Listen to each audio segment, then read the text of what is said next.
Okay, so earlier today I was doing a load of laundry and it was just some towels. And I was in the living room and I didn't hear the dryer going. And I was like, So I came in here and tried to restart it and it just wouldn't start. And so I did all the things. I opened the door, closed it, and turned the power off, did all that, and it still wouldn't restart. So I'm going to turn you around.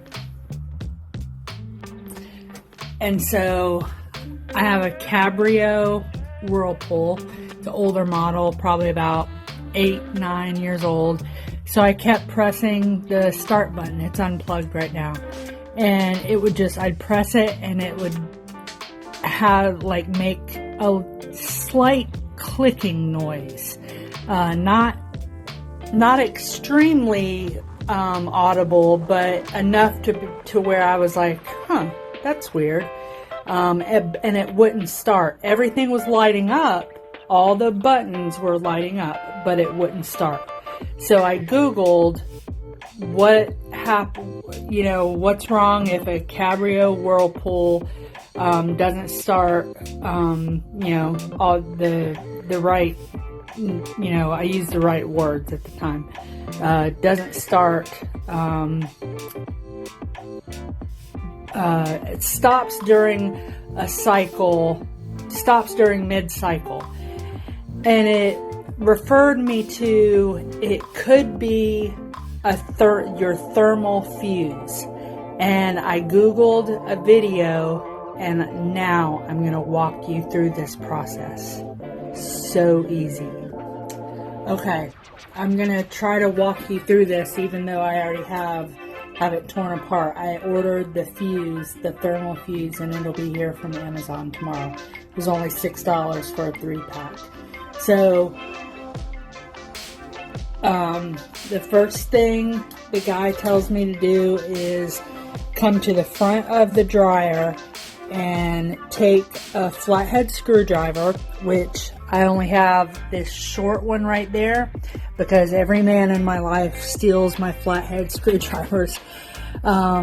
So I got a butter knife, and you have to find these clips that are about 3 inches from the side, and they're alligator clips, and you have to press the clips down, and there's one on that side too.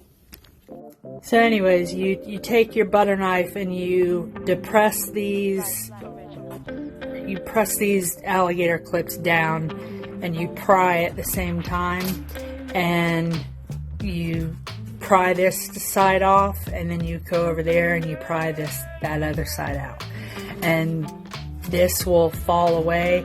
You can move it completely, but I'm just leaving it right there. Alright, so then you come to this thing right here. This cover is held on by 4 1/4-inch screws, and you take those off. Now, the inside of my dryer is so filthy, and I'm going to clean it better, but I just bear with me here. So I took the 4 screws out. There's one here. That's the way it looks. Sorry. So you take the screws out. There's 1, 2, 3, and 4 right there. And the other thing you have to do is take the lint trap out. So take the lint trap out, take the 4 screws out, and then this comes off. And just lay it right here.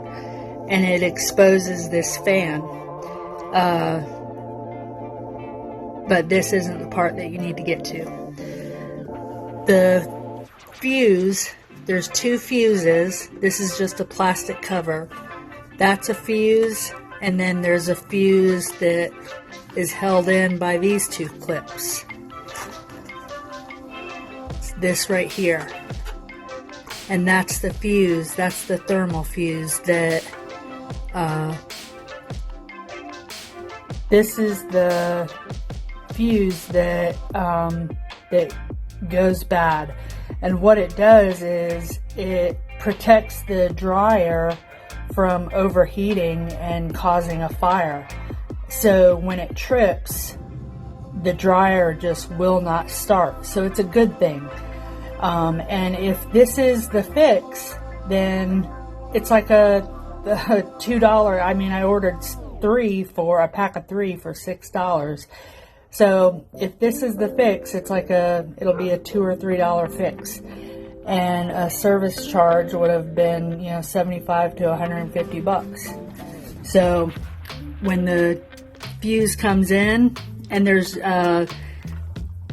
on this particular washer, when I go to put the fuse back in, these leads, it doesn't matter which way I put it. So I won't, there's no worry about crossing the wires.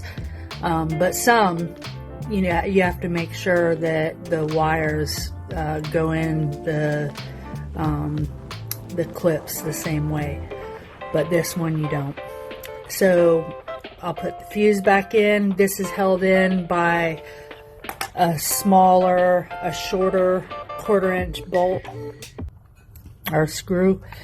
And so I'll screw that back in, put this cover back on, and put this cover back on.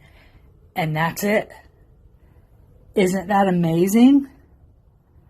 What an easy fix for something that is, happens quite often.